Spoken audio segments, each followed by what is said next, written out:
Exams exams exams आ गए हैं फिर से इस साल examination. Hello everybody, here I am Sonu Sharma, inspirational speaker, leadership consultant and a life coach. बहुत सारे दिनों से बहुत सारे मैसेजेस, बहुत सारे ईमेल रिसीव हो रहे हैं कि मैं बात करूं एग्जामिनेशंस के ऊपर। जी हां, फिर से आ गए हैं हमारे सामने examinations.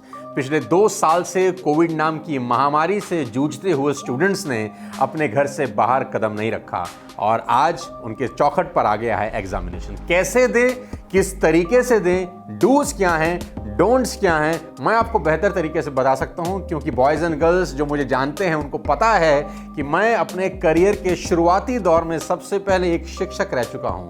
I use to teach, मैं पढ़ाया करता था mathematics, accountancy, cost accounting, taxation, ये सब पढ़ाता था। ये मेरे सब्जेक्ट्स थे। 200 स्टूडेंट्स मेरे से पढ़ा करते थे। ये 20 साल पुरानी बात है। तो मैं अच्छे से आपको बता सकता हूं कि एग्जामिनेशंस में जाने के लिए आपको किस तरीके से तैयारी करनी चाहिए। ये वीडियो हर उस पेरेंट के लिए है, ये वीडियो हर उस स्टूडेंट के लिए है जो एग्जामिनेशन में अपीयर होने जा रहा है। मेरी बातों को आज बहुत ध्यान से, बहुत गौर से सुनिएगा। पहली बार मैं आपसे कह रहा हूं कि मेरे वीडियो को भेजिएगा हर उस पेरेंट को जिनके बच्चे एग्जामिनेशन में अटेम्प्ट करने जा रहे हैं। ये वीडियो भेजिएगा हर उस स्टूडेंट को जो एग्जामिनेशन में अटेम्प्ट करने जा रहा है, क्योंकि मेरे ये 10-8 मिनट का वीडियो हो सकता है आपकी जिंदगी के अंदर एक बहुत बड़ा प्रभाव डाल सके। तो तैयार हो जाइए, तैयारी करिए, अगले 7-8 मिनट गौर से सुनिए। मैं बताने वाला हूं कि आपके एग्जामिनेशन कैसे स्मूथ हो सकते हैं, कैसे आप लाइट मोड में एग्जामिनेशन हॉल में जा सकते हैं जिससे आपके रिजल्ट्स शानदार आए। 7 शानदार बातें आपसे बताने वाला हूं जो आपको जहन में रखनी है अगले 2 महीने के अंदर। सबसे पहले, distractions lead to destruction. I repeat, distractions lead to destruction. आपको करना क्या है, kindly uninstall all the OTT platforms. अपने मोबाइल फोन पर सब अनइंस्टॉल कर दीजिए जो आपकी पढ़ाई से संबंधित नहीं है। नेटफ्लिक्स, Amazon प्राइम, आपके पास कोई गेमिंग ऐप है, कुछ भी आपके मोबाइल में ऐसा है जो आपकी पढ़ाई से संबंधित नहीं है, मैं रिक्वेस्ट कर रहा हूं हर पेरेंट से, हर स्टूडेंट से कि आप उनको अगले 2 महीने के लिए अपने मोबाइल फोन से अनइंस्टॉल कर दीजिए। Distractions lead to distraction.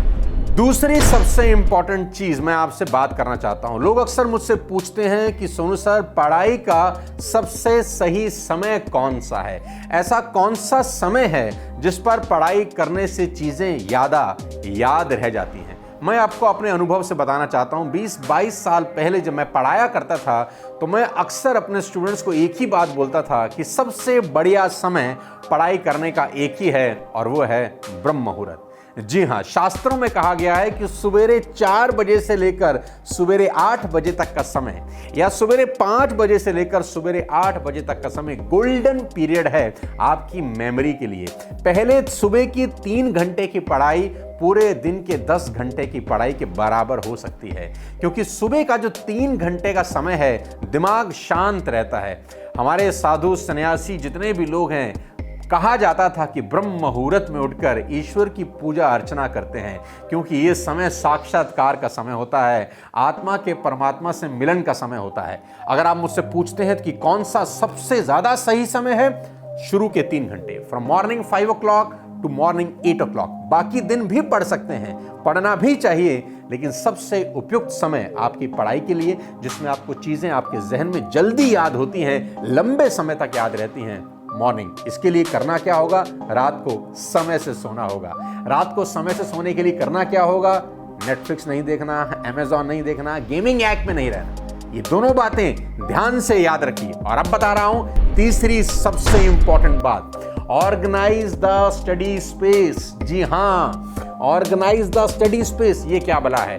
We are able to focus and study at our best when we are in a pleasant and a comfortable environment। जिस टेबल पर बैठकर आप पढ़ रहे हैं, जिस बिस्तर पर आप बैठकर पढ़ते हैं, मेक श्योर कि ज्यादा खचपच खचपच उस टेबल पे ना हो, उस टेबल पे डिस्ट्रैक्शंस ना हो, बहुत सारी चीजें फैली हुई ना हो, किताब, कॉपी, कैलकुलेटर, ये सब बुक्स, ये सब फैला हुआ ना हो।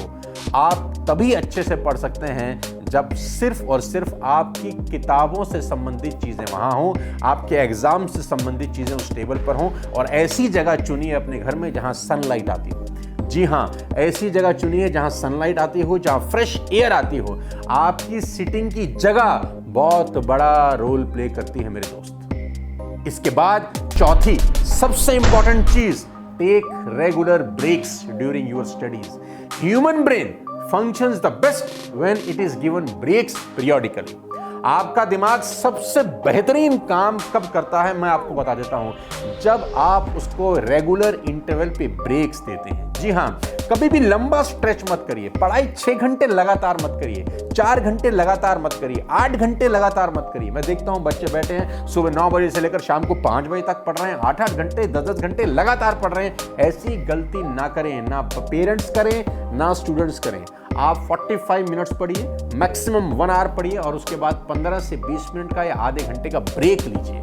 आपके दिमाग को रेस्ट की जरूरत है। Ladies and gentleman, boys and girls, पहला 1 घंटा जब आप पढ़ते हैं और लगातार 8 घंटे अगर आप पढ़ते हैं तो आखिरी 1 घंटे में आपका दिमाग उस तरीके से आपको सपोर्ट नहीं करता जो पहले 1 घंटे में करता है, क्योंकि दिमाग भी थकता है। तो उसका सबसे बेस्ट तरीका है दिमाग का बेस्ट यूटिलाइजेशन का कि आप अपने माइंड को, ह्यूमन ब्रेन को ब्रेक जरूर दें। 1 घंटा पढ़ें, आधे घंटे का ब्रेक, 1 घंटा पढ़ें, आधे घंटे का ब्रेक। अब इस आधे घंटे में क्या करें?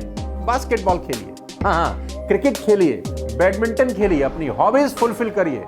टीवी नहीं देखना, नेटफ्लिक्स नहीं देखना, गेमिंग ऐप पे नहीं जाना, ये सब डिस्ट्रैक्शंस हैं। ब्रेक के दौरान आपकी पसंद के स्पोर्ट्स खेलिए ताकि आपका ह्यूमन ब्रेन फिर से फ्रेश हो सके और आप जब दोबारा पढ़ने बैठे तो ज्यादा से ज्यादा चीजें आपके दिमाग में एब्जॉर्ब हो जाएं। 5वीं चीज, सबसे इंपॉर्टेंट चीज, और वो है ये, जब मैं पढ़ता था और पढ़ाता था तो हमेशा अपने स्टूडेंट्स को बोलता था कि go through previous year exam question papers. Once we finish studying, we should go through question papers from the previous years. पुराने सालों में जो एग्जाम्स हुए हैं उनके क्वेश्चन पेपर निकालिए और उनको स्टडी करिए। आपको पैटर्न मालूम चलता है कि किस तरीके से एग्जामिनेशंस में क्वेश्चंस आते हैं और आपके लिए एक रिहर्सल भी हो जाता है कि कल मैं एग्जाम देने वाला हूं, तो अगर इस तरीके का एग्जामिनेशन पेपर आया तो मैं अपने आप को कहां खड़ा पाता हूं। आप अपनी तैयारी बहुत बेहतरीन तरीके से कर सकते हैं अगर आपके पास प्रीवियस ईयर के क्वेश्चन पेपर हों। अगर आप उनको स्टडी करें तो आपको बहुत कुछ सीखने को मिलता है। इसके बाद सबसे इंपॉर्टेंट एक और चीज है, रिवाइज अगेन। जी हां, revision is must for anyone appearing for any examination. आप जो पढ़ चुके हैं, जो याद कर चुके हैं, उसको बार बार रिवाइज करना, बार बार पढ़ना, बार बार पढ़ना। बार बार पढ़ने से लेयर चढ़ती है। Boys and girls, it's very important कि आप एक ही चीज को जब बार बार पढ़ते हैं तो बार बार पढ़ने से आपके दिमाग में उसी चीज की लेयर जड़ना शुरू हो जाती है और वो चीजें आपको लंबे समय तक याद रहती हैं। रिवीजन बहुत जरूरी है। एग्जाम से 1 हफ्ता पहले करिए, 1 दिन पहले करिए, 1 घंटा पहले करिए। जो कुछ पढ़ चुके हैं उसको रिवाइज करना मोस्ट इंपॉर्टेंट है। और आखिरी में सबसे इंपॉर्टेंट बात आपको बताने वाला हूं, आपके एग्जामिनेशन बहुत शानदार होने वाले हैं, आपके रिजल्ट्स बहुत शानदार होने वाले हैं अगर आपने मेरी ये बात मान ली। थोड़ी सी डिफिकल्ट है, माननी तो पड़ेगी यार। No junk food, no outside food during the examination. Pizza आपका बंद है, बर्गर आपके बंद हैं, पास्ताज आपके बंद हैं। फालतू फंड का सामान बाहर से घर नहीं आना चाहिए। मम्मी की दाल खानी है, मम्मी के हाथ से बनी हुई, मम्मी के हाथ से बना हुआ रोटी खाना है। फालतू फंड की चीज खानी नहीं है। Because good food habit always results in better health. Avoid eating unhealthy foods. Ladies and gentleman, boys and girls, जितने पेरेंट्स मुझे सुन रहे हैं, अगले 2 महीने के लिए आपके मोबाइल से जो ऑर्डरिंग ऐप है जिससे आप बाहर का फूड घर में मंगाते हैं उसको भी अनइंस्टॉल कर दीजिए। मैं ऐप का नाम यहाँ नहीं लेना चाहता, लेकिन आप अच्छे से समझते हैं कि मैं कौन सी ऐप के बारे में बात कर रहा हूँ। बाहर का फूड घर में नहीं आना चाहिए अगले 2 महीने, जब तक आपके स्टूडेंट्स के, आपके बच्चों के एग्जामिनेशन चल रहे हैं। घर का बना हुआ दाल फुल्का इज बेस्ट। लस्सी पीजिए, दूध पीजिए, दही खाइए, घर की बनी हुई चीज खाइए। हेल्दी रहना बहुत जरूरी है गाइस। अगर खुदा ना खास्ता आपके एग्जामिनेशन में आप बीमार पड़ गए तो पूरे साल की मेहनत जाया हो जाती है, बर्बाद हो जाती है। 2 महीना परहेज करिए, उसके बाद आपका जो मन करिएगा मुझे बोलिएगा तो मैं ऑर्डर करूंगा आपके लिए, आपके घर पहुंचेगा। लेकिन अगले 2 महीने outside food not allowed at all. Last but not the least, सारे के सारे स्टूडेंट्स को और पेरेंट्स को मेरी एक सलाह है, take a chill, don't panic, after all it is just an exam. ये सिर्फ एक एग्जामिनेशन है और remember my words, one exam does not decide anybody's future. I repeat, one exam does not decide anybody's future. Give your 100%, अपनी तरफ से भरसक प्रयास करिए, पूरी तैयारी करिए, 100% दीजिए और उस पर छोड़ दीजिए ईश्वर पे। Relax, chill, take it lightly. ये एग्जामिनेशन जिंदगी का एक पार्ट है, जिंदगी नहीं है। आपके एग्जाम आपकी जिंदगी का एक पार्ट है, जिंदगी नहीं है। हंसते हुए, मुस्कुराते हुए, खेलते हुए इसको अटेम्प्ट करिए।